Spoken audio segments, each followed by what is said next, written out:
xildhibaanada ama listigii xalay ee guddiga uu soo dejiyey waana caddeynay qodobadaan ku diidayno waxaan caddeynaynaa inta laga saxayo waxa ka qaldan listiga inaan doorasho ku gudoonin hadduu ilaah yiraahdo madaxweynena waxaan u sheegayaa wax yar baa kugu dhiman puntland qalaa sahagelin hadduu dhib dhaco baarlamaan la aadi maayo guriga lagu imaanaya meesha wax ka dhacayaanna waxa meeshaa degan tahay marka waxaan rajeynayaa inaad ka waantoobi doontid reer puntland ha dhibaateynin dadkan waa soo dhibaateysay 5 sano soo dhibaateynaysay ilaahay baa og xaaladooda marka waxaan kaa codsanayaa dibkeena ka joojisid listigan qaldan oo aad soo dhigsid iyo xildhibaanadana in la saxo oo halkaas dhibaatada looga gudbo doorasho xor iyo xalaal ah ay dhacdo ilaahay idinkiis aad loo mahadsantahay assalaamu calaykum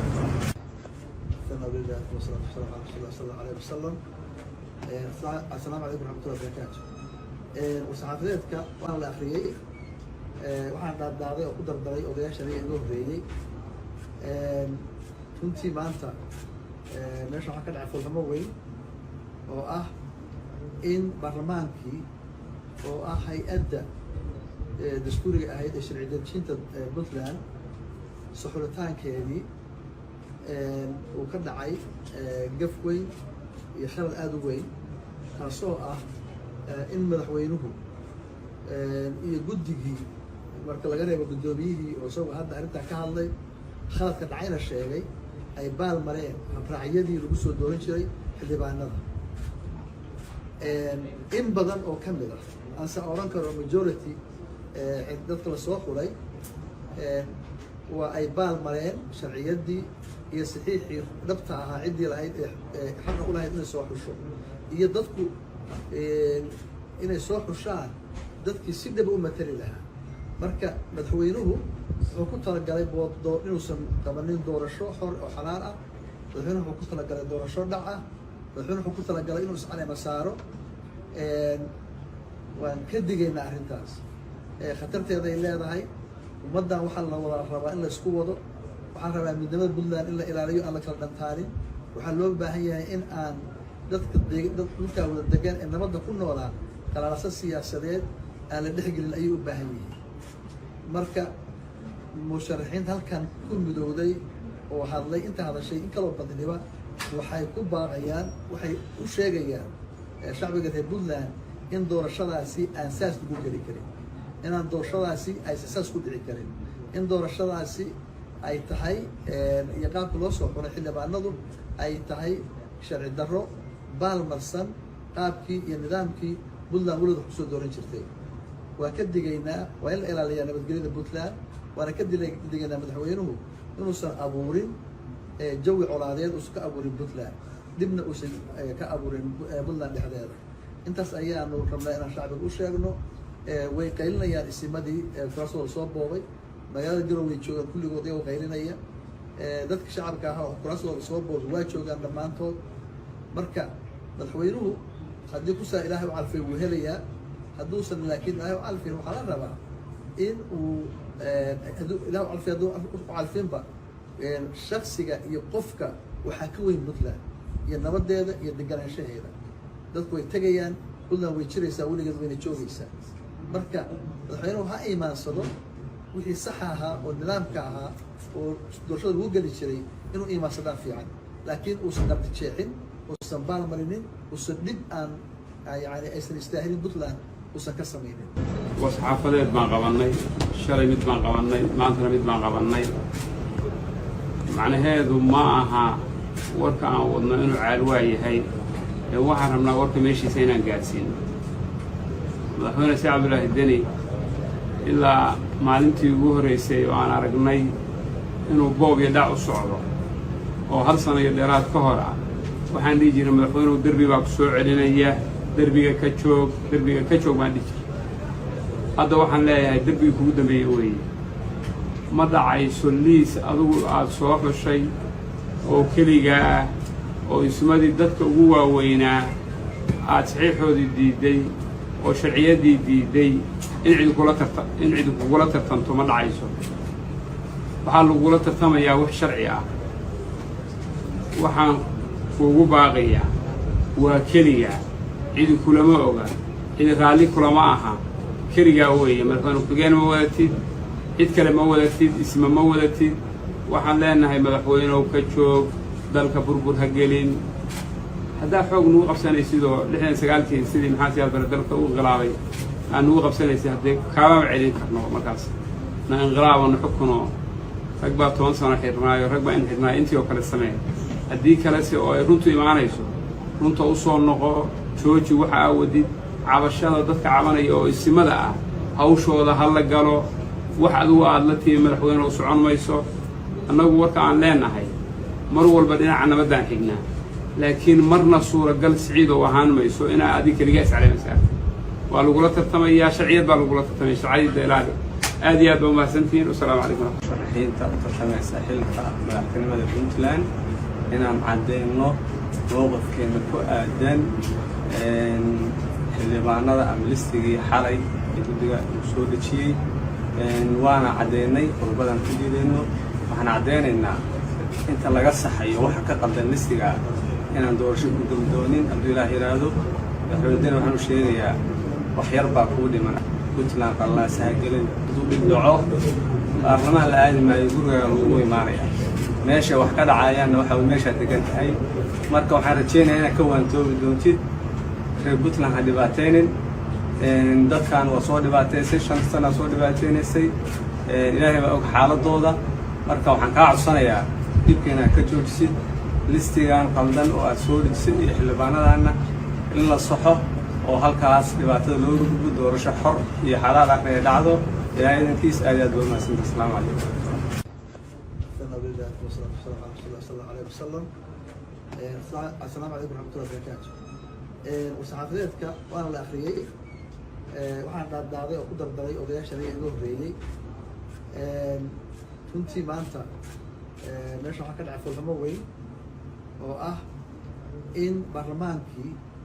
oo ah hay-adda dastuuriga ahayd ee sharci dejinta puntland suxulitaankeedii uu ka dhacay gaf weyn iyo khalad aada u weyn taasoo ah in madaxweynuhu iyo guddigii marka laga reebo guddoomiyihii oo isagoo hadda arrintaa ka hadlay khaladka dhacayna sheegay ay baal mareen raacyadii lagu soo dooran jiray xildhibaanada in badan oo ka mid ah aanse odhan karo majority dadka lasoo xulay waa ay baal mareen sharciyaddii iyo saxiixii dhabta ahaa ciddii lahayd ee xaqa u lahayd inay soo xusho iyo dadku inay soo xushaan dadkii si dhaba u matali lahaa marka madaxweynuhu wuxuu ku talagalay inuusan qabanin doorasho xor oo xalaal ah madaxweynuhu wuxuu ku talagalay doorasho dhac ah madaxweynuhu wuxuu ku talagalay inuu iscaleema saaro waan ka digaynaa arrintaas khatarteeda ay leedahay ummaddan waxaa la wada rabaa in la isku wado waxaan rabaa midnimada puntland in la ilaaliyo aan la kala dhantaanin waxaa loo baahan yahay in doorashadaasi ay tahay iyo qaabkamadii kuraasooda soo boobay waxaan rabaa midnimada mareen sharciga shaksiga wasxaafadeed baan qabannay shalay mid baan qabannay maantana mid baan qabannay macnaheedu ma aha warka aan wadno inuu caalwaa yahay waxaan rabnaa warka meeshiisa inaan gaadhsiino madaxweyne si cabdulaahi deni ilaa maalintii ugu horreysay oo aan aragnay inuu boob iyo dhac u socdo oo 1 sano iyo dheeraad ka hor ah waxaan dhihi jiray madaxweynuhu derbi baa ku soo celinaya derbiga ka joog baan dhihi jiray hadda waxaan leeyahay derbigii kugu dambeeyey weeye ma dhacayso liis adigu aad soo xushay oo keligaa ah oo ismadii dadka ugu waaweynaa aad saxiixoodii diidday oo sharciyaddii diidday in cid kugula tartanto ma dhacayso waxaa lagula tartamayaa wax sharci ah waxaan kuugu baaqayaa waa keligaa cidi kulama oga cidi raalli kulama aha keligaa weeye madaxweyne ku-xigeen ma wadatid cid kale ma wadatid isma ma wadatid waxaan leenahay madaxweynew ka joog dalka burbur ha gelin haddaa xoog nugu qabsanaysid oo 69kii sidii maxaa siyaad bare dalka u inqilaabay aan nugu qabsanaysid haddee kaamaba celin karno markaas na inqilaabo na xukuno rag baa 10 sano xirnaayo rag baa in xirnaayo intii oo kale samee haddii kalese oo ay runtu imaanayso runta u soo noqo jooji waxa aa wadid cabashada dadka cabanaya oo isimada ah hawshooda ha la galo wax adigu aad la tiimi madaxweyne u socon mayso annagu warka aan leenahay mar walba dhinaca nabaddaan xignaa laakiin marna suuragal siciid oo ahaan mayso inaa adig keligaa iscaleynaysaa waa lagula tartamayaa sharciyad baa lagula tartamaya sharciyadda ilaali aad iyo aad baa umahadsantihiin wasalaamu calaykum musharaxiinta u tartamaysa xilka madaxtinimada puntland inaan caddeyno mowqifkeena ku aadan xildhibaanada ama listigii xalay ee guddiga uu soo dejiyey waana caddeynay qodobadaan ku diideyno shalay mid baan qabannay maantana mid baan qabannay macnaheedu ma aha warka aan wadno inuu caalwaa yahay ee waxaan rabnaa warka meeshiisa inaan gaadhsiino madaxweyne si cabdulaahi deni ilaa maalintii ugu horraysay oo aan aragnay inuu boob iyo dhac u socdo oo hal sano iyo dheeraad ka hor ah waxaan dhihi jiray madaxweynuhu derbi baa ku soo celinaya derbiga ka joog baan dhihi jiray hadda waxaan leeyahay derbigii kugu dambeeyey weeye ma dhacayso liis adigu aada soo xushay oo keligaa ah oo ismadii dadka ugu waaweynaa aad saxiixoodii diidday oo sharciyaddii diidday in cidi kugula tartanto ma dhacayso waxaa lagula tartamayaa wax sharci ah waxaan kuugu baaqayaa waa keligaa cidi kulama oga cidi raalli kulama aha keligaa weeye madaxweyne ku-xigeen ma wadatid cid kale ma wadatid isma ma wadatid waxaan leenahay madaxweynew ka joog dalka burbur ha gelin haddaa xoog nugu qabsanaysid oo 69kii sidii maxaa siyaad bare dalka u inqilaabay aan nugu qabsanaysay haddee kaamama celin karno markaas na inqilaabano xukunoo rag baa 10 sano xirnaayo rag baa in xirnaayo intii oo kale samee haddii kalese oo ay runtu imaanayso runta u soo noqo jooji waxa aa wadid cabashada dadka cabanaya oo isimada ah hawshooda ha la galo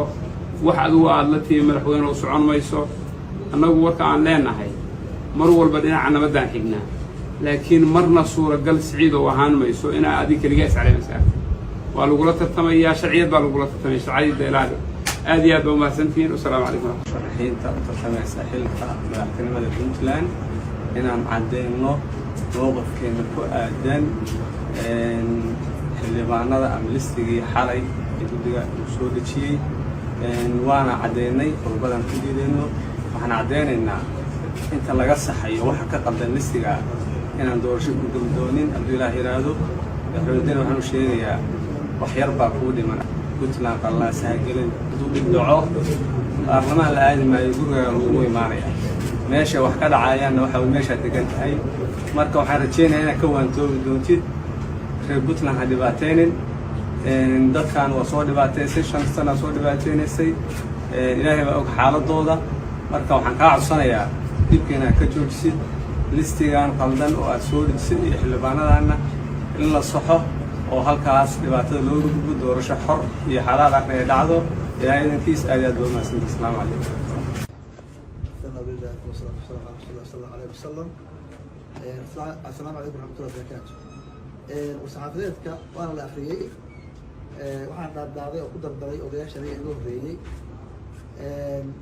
runtii maanta meesha waxaa ka dhacay foolxumo weyn oo ah in baarlamaankii oo ah hay-adda dastuuriga ahayd ee sharci dejinta puntland suxulitaankeedii uu ka dhacay gaf weyn iyo khalad aada u weyn taasoo ah in madaxweynuhu iyo guddigii marka laga reebo guddoomiyihii oo isagu hadda arrintan ka hadlay khaladka dhacayna sheegay ay baal mareen raacyadii lagu soo dooran jiray xildhibaanada in badan oo ka mid ah aanse odhan karo majority dadka la soo xulay waa ay baal mareen sharciyaddii iyo saxiixii dhabta ahaa ciddii lahayd ee xaqa u lahayd inay soo xusho iyo dadku inay soo xushaan dadkii si dhaba u matali lahaa marka madaxweynuhu wuxuu ku talagalay inuusan qabanin doorasho xor oo xalaal ah madaxweynuhu wuxuu ku talagalay doorasho dhac ah madaxweynuhu wuxuu ku talagalay inuu iscaleema saaro waan ka digaynaa arrintaas khatarteeda ay leedahay ummaddan waxaa la wada rabaa in la isku wado waxaan rabaa midnimada puntland in la ilaaliyo aan la kala dhantaalin waxaa loo baahan yahay in aan dadka dhulkaa wada degan ee nabadda ku noolaa qalaalasa siyaasadeed aan la dhexgelin ayuu u baahan yahay